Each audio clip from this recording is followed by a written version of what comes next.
상대를 후회하게 만드는 문장들이 있습니다. 오늘은 그 문장을 듣고 상처를 받은 한 분의 사연을 통해서 그런 문장을 알아보도록 하겠습니다.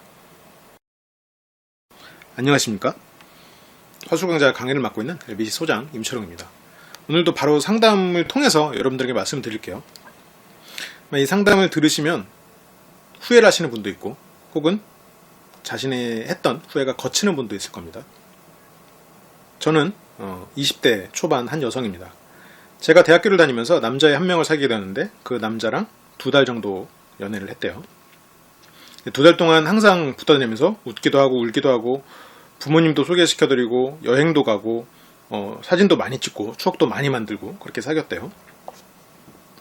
그러다가 그 애가 힘들다고 저보고 헤어지자고 했고 저는 알겠다고 했습니다.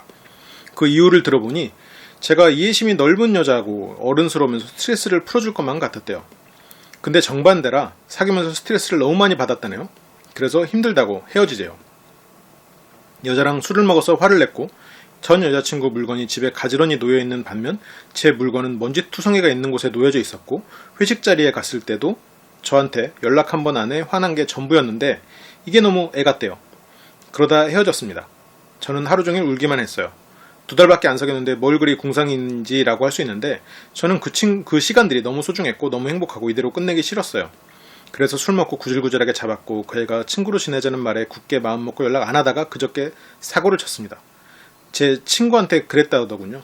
저랑 왜 사귀는지 모르겠다고, 너무 어리광이 심하고 너무 애 같다고, 제 앞에서는 스트레스를 풀린다고 했던 그 애가 제 뒤에서는 스트레스가 더 쌓인다고 했다네요. 그저께 그 말을 듣고 쓰레기라고 생각하지 않던 그 애가 처음으로 쓰레기 같았고 그날 그 애에게 쓰레기라며 꺼지라고 욕을 퍼부었어요. 그 애가 저 술을 먹어서 있던 정이나마 집에 데려다 주려던 사람에게 욕하는 게 너무 예의가 없어서 정이 뚝 떨어졌대요. 술을 먹어서 정이 그래도 남아있어서 집에 데려다 주려고 했었는데 욕하는 게 너무 예의가 없어 보여서 정이 떨어졌다라고 말을 했답니다. 그리고 제가 이런 모습을 보이지 않았다면 여유 있을 때 저랑 다시 사귀려고 했었다네요. 지금도 잡고 싶은데 이런 경우 어떻게 해야 되고 그 애는 제가 사고치고 난 뒤 사귀려고 했다는 고 말하는 심리는 뭐고 가망이 있을까요? 라고 했네요. 이 상담을 지금 들으시는 분들은 아마 전체적으로 뭐야 어이가 없네 참 나쁜 놈이다 라고 말씀을 하실 거예요. 근데 이 상황에 있는 사람들은 그게 안 보입니다. 저희가 이제 상담을 많이 해오다 보면 이런 것들이 참 안 보여요. 이 밖에서 한 발짝만 떨어져서 보면 참 나쁜 사람이라는 게 눈에 보이잖아요. 실은 누군가를 사랑하고 그 사람과 관계를 맺고 관계가 유지된다는 것은 굉장한 스트레스를 받는 일이에요. 스트레스가 된다는 것은 뇌가 많이 힘들다라는 거예요. 뇌가 힘든 거는 뭐 또 있냐면 월요일에 A 회사에 출근하고 화요일에는 B 회사에 출근하고 이렇게 왔다 갔다 하는 것도 실은 굉장히 스트레스예요. 그러니까 뭐 일의 양을 많고 적고를 떠나서 내가 환경이 바뀐다는 것 자체가 스트레스라는 거죠. 내가 연애를 하게 되면 내가 뭐 20년 동안 해오지 않던 상황이 펼쳐지는 거예요. 그 전에는 연애를 하기 시작하기 전에는 저 여자만 꼬시면 진짜 좋겠다 막 이런 생각을 하지만 막상 사귀고 나면 사귀기 전의 삶과 사귀고 나서의 삶이 달라지기 때문에 굉장히 스트레스가 됩니다. 그냥 연애 자체는 스트레스예요. 그런데 지금 문제가 뭐냐면 지금 이 사연에서의 남성분은 저는 이런 걸 보면서 개인적으로는 객관적으로 보려고 애를 써요. 그 상대가 실은 잘못한 게 아닌데 너무 이런 주관적으로 나쁘게 쓴 건 아닐까라고 생각하는데 실은 이 스트레스란 단어가 나왔다는 것 자체는 연애에 대해서 올바른 시각을 갖고 있지는 않다라는 반증이거든요.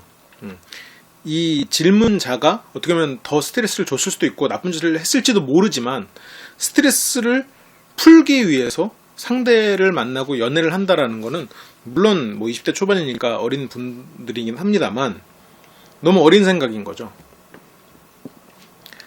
물론 뭐 상대만을 위해서 연애를 할 필요는 없어요. 그렇다고 내 스트레스 풀자고 연애를 한다? 스트레스 풀 수 있는 일이 굉장히 많거든요. 영화를 본다, 뭐 콜라를 한 잔 마신다, 초콜릿을 먹는다, 아니면 야동을 본다, 뭐 그런 행위와 어떻게 보면 동급으로 취급을 하고 있기 때문에 이렇게 상대를 힘들게 하고 헤어지자고 해놓고 지금 나중에 여유 생기면 다시 사귀려고 했어라는 말이 나오는 거죠. 그래서 이렇게 뭐 한 발짝만 떨어져서 보면 실은 굉장히 지금 나쁜 사람이고 왜 저렇게 매달리나 싶을 거예요. 지금 아마 청취자분들, 시청자분들도 그렇게 생각하실 거예요. 그런데 여기서 지금 오늘 제가 여러분들 강의를 드리려는 포인트가 바로 이 부분인데, 이 남성분은 상대에게 상처가 되는 말이 아니라 후회가 되는 말을 교묘하게 남긴 겁니다. 정이 남아서 제가 그 말을 이제 좀 다시 재현을 한번 해볼게요. 네가 술을 먹어서 그래도 내가 너한테 정이 남아서 집에 데려다 주려고 했었어. 근데 내가 그랬음에도 불구하고 네가 욕하고 그러는 게 너무 예의 없어 보여서 진짜 정이 뚝 떨어진다. 그리고 네가 이런 모습만 안 보였어도 내가 여유 있을 때 너 다시 만나려고 했었거든. 이게 지금 말이 앞뒤가 안 맞죠? 말이 앞뒤가 안 맞아요. 왜냐면 정이 남아서 그나마 뭐 이게 좋아하는 것도 아니에요. 그러니까 좋아하는 마음은 없어졌다는 게 괄호 열고 괄호 닫고 들어가 있는 거예요. 정이 남아서 근데 정이 떨어졌어. 그럼 정이 남았으면 다시 사귀나요? 지금 20대에 굳이 정 남았다고 뭐 2달 사귀어서 남은 정이 얼마나 된다고 그걸로 사랑하고 좋아해둬서 사귀어도 헤어질까 말까인데, 이거는 굉장히 오만한 얘기잖아요. 근데 여기서 왜 이런 얘기에 말리냐면 앞의 일 그리고 앞으로 일어날 일, 그러니까 이 전의 일, 앞으로 일어날 일, 이 모든 게 원인이 너야 라고 교묘하게 뒤집어 씌웠단 말이에요. 이게 이제 보통 말을 잘하는 사람들은 이런 거에 능숙하거든요. 저도 이런 거를 굉장히 능숙해서 다른 사람들을 상처를 많이 주는 젊은 시절을 보냈습니다만, 그래서 안 그러려고 애를 쓰죠. 내가 이제 말싸움에서 지더라도 좀 이런 태도는 지양해야 되는 게 실은 맞거든요. 왜냐면 시간이 지나서 생각해보면 이게 굉장히 나쁜 일이라는 걸 알아요. 이 질문자분도 아마 좀 시간이 지나서 생각해보면 이 상대가 나한테 후회를 남기기 위한 굉장히 나쁜 행동을 했구나라는 걸 알 거예요. 왜냐면 어차피 사귀어도 잘 되지도 않을 뿐더러 사귈 사람이었으면 지금 친구한테, 제3자한테 당사자의 욕을 했단 말이죠. 이런 경우는 두 가지예요. 뭐 크게 보면 세 가지일 수도 있겠네요. 첫 번째는 그 질문자의 친구를 마음에 들어서 질문자와 사귈 때 힘들었는데 나 좀 위로해줘 라고 해서 그 사람을 유혹하는 경우. 이건 정말 나쁜 사람이잖아요. 정말 쓰레기라고 욕해도 할 말 없는 정도로 나쁜 사람이에요. 그러면 이런 경우는 이제 배제를, 이런 사람과 다시 만날 필요도 없겠죠. 두 번째는 정말 아무 생각 없이 그냥 술 먹고 그냥 여기저기 떠드는 사람. 세 번째는 별말을 안 했는데 친구가 와전해서 전했다. 늘 의심해 볼 수도 있겠죠. 근데 뭐 그런 걸 감안하더라도 이 세 가지 케이스다. 뭐 세 번째는 상대가 좀 억울할 수도 있겠지만 어쨌건 스트레스라는 단어는 상대가 말을 한 거기 때문에 그것에 대해서는 정상 참작의 여지가 없습니다. 그래서 지금 이 상대가 활용한 부분들을 좀 보면, 네가 이해심이 넓은 여자고 어른스러우면서 스트레스를 풀어줄 것 같았다. 근데 어쨌든 본인 생각임에도 불구하고 네가 우리 연애하는 상황에서 너는 그래야 됐은 여자였다라는 암시를 하고 있거든요. 그러면서 근데 정반대라 스트레스 너무 받았다, 힘들다. 그래서 내가 힘든 이유는 네가 약속을 어긴 거라는 암시를 주고 있어요. 그러다 보니까 이 여성분은 후회가 되고 이런 상황이 되는 거고 더 스트레스를 받는 거고, 그러면서 뭐 제3자랑 하고 마지막은 이게 정말 비겁한 건데 네가 이런 모습을 보이지 않았다면 다시 사귀려고 했다. 그러니까 이별은 내 탓이 아니다. 네 탓으로 그런 일이 벌어졌다라는 얘기를 실은 하고 있는 거거든요. 이렇게 남한테 이제 덤탱이를 씌우는, 남한테 책임을 전가하는 이런 식의 표현을 하고 있어요. 그래서 마지막에 질문이 있습니다. 지금도 잡고 싶은데 이런 경우는 어떻게 해야 하고, 첫 번째 질문. 두 번째는 그 애는 제가 사고치고 난 뒤 사귀려 했다는 말하는 심리는 뭐고, 두 번째. 세 번째는 가망이 있을까요? 세 번째. 이렇게 세 가지 질문을 하셨는데, 자, 두 번째 질문부터 답변을 드릴게요. 그 애는 제가 사고치고 난 뒤에 사귀려고 했다는 말하는 심리는 뭐고, 좀 전에 말씀드린 대로 책임을 전가하고자 하는 심리예요. 다시 사귀려고 했던 심리가 아니라 이별은 네 탓이었으니까 네 스스로 탓하고 나한테 책임을 전가하거나 나한테 앞으로 귀찮게 하지 않았으면 좋겠어 라는 걸 얘기를 하고 있어요. 가망이 있을까요? 없습니다. 있어도 관계를 유지하지 않는 게 좋아요. 지금도 잡고 싶은데 이런 경우는 어떻게 해야 하나요? 한 발짝만 떨어져서 생각을 해보세요. 잡았을 때 본인이 이 상대에게 스트레스를 주지 않고 연애를 할 수 있을까? 지금 보면 스트레스를 주는 행동들이 만약 질문자의 내용이 전부라면 연인으로서 당연히 해야 되는 행동들이에요. 그렇지 않다면 엄마가 되겠죠. 이런 행동을 안 한다면. 그러면 본인 연애를 하면서 연인으로서 해야 될 행동을 못하면서 사귄다.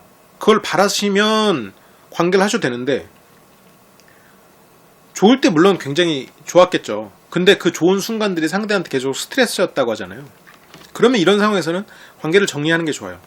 그리고 본인이 무언가를 해서 관계가 형성이 되면 그렇잖아도 지금 상대는 이미 벌어진 일에 책임 전가에 굉장히 능숙한 사람이에요. 그럼 다시 왔을 때 그 관계가 이끌어가는 건 상대가 완전히 주도권을 가져가게 되는 거예요. 네가 뭘 해서 이렇게 되는 거야. 네가 잘해야지 라는 암시를 계속 줄 거예요. 그리고 자기가 바람을 피든 뭘 하든 본인은 얘기를 더 이상 컴플레인을 걸 수가 없어요. 불만을 표현하기도 힘들어져요. 그런 연애를 과연 하고 싶냐는 거예요. 그리고 매달린다고 되지 않을 가능성이 크고, 제가 이제 이거는 약간 좀 소설을 써서 말씀을 드리면 이런 경우는 보통 어떻게 되냐면 이 여성분이 좀 있다가 다른 남성을 사귀어요. 그리고 이 남성은 다른 여성을 좀 기웃기웃 거리다가 잘 안 돼서 이 여성한테 또 연락을 하죠. 야, 그래 너만 한 애 없었어. 그럼 다시 만나자고. 그럼 여성분은 이미 객관화가 됐기 때문에 객관적으로 상황을 볼 수 있기 때문에 이 남성을 거절하죠. 이런 상황이 연출이 돼요. 만약 타이밍이 잘 맞아서 이 남성과 그래 너만은 없어를 연락이 왔을 때 그때 만나면 그나마 상대에게 개선을 하고자 하는, 이렇게 좀 노력을 해달라고 말할 수 있는 여자가 생길지도 몰라요. 그러면 지금 본인이 할 수 있는 건 뭘까요? 그냥 이 사람 잊고 다른 사람을 만나보거나 아니면 그냥 지내는 거예요. 그렇게 지내는 게 지금으로서는 최선이에요. 그래서 상대가 본인의 가치를 느끼고 연락이 왔을 때 그때 무언가를 시도해 볼 수는 있겠죠. 그때 본인 옆에 남자가 있으면 뭐 거절을 해야 될 거고요. 뭐 썸을 타거나 그냥 뭐 나한테 들이대는 다른 사람이 있었으면 뭐 둘 중에 한번 선택을 하면 되겠죠. 만약 아무도 없었으면 또 받아줄지 말지 그것도 선택을 하면 될 거고요. 근데 보면 굉장히 많은 경우에 다시 받아주면 결국 같은 이유로 또 헤어집니다. 사람이 이제 항상성이라는 게 있어서 다시 원래 모습으로 돌아가거든요. 다시 연락 왔을 때는 일단 만나보고 이런 얘기를 하세요. 난 연인으로서 의무라고 생각해. 서로가 서로를 생각하는 게 의무라고 생각해. 그래서 그것이 너에게 스트레스가 된다면 나는 내 사랑이 너한테 상처가 줄 거기 때문에 관계를 이어나가긴 힘들어. 관계를 새로 시작하는 거는 힘들 것 같아. 라고 단호하게 얘기를 하세요. 그러면 상대가 그만큼 더 안달이 납니다. 그 얘기를 듣고 안달이 안 나고 그래 미안하다 잘못 생각했어 라고 돌아서면 애초에 연애를 제대로 한 마음이 없었던 거예요. 그러니까 뭔가 나한테 다시 주도권이 왔을 때 한 번 단호하게 거절을 하는 것, 그게 너무 두 번, 세 번이 되면 안 되고요. 만약 받아줄 마음이 있으면. 그리고 거절하는 이유는 나는 그게 사랑이라고 생각했고 나는 그게 너에게 스트레스가 될 줄 몰랐어. 연애 의무라고 생각해. 그러면서 이제 그 프레임을 바꿔야 되는 거죠. 그런 식으로 해서 얘기를 한번 해보는 것. 근데 그건 이제 또 나중에 문제겠죠. 지금으로서는 이 사람과의 관계를 객관적으로 봤을 때는 정리를 하는 게 가장 좋고, 뭘 잘해보려고 생각하면 할수록 점점 더 수렁에 빠질 겁니다. 그냥 이 사람을 없다라고 배제를 시켜놓으면 어느 순간 연락이 올 가능성이 실은 있죠.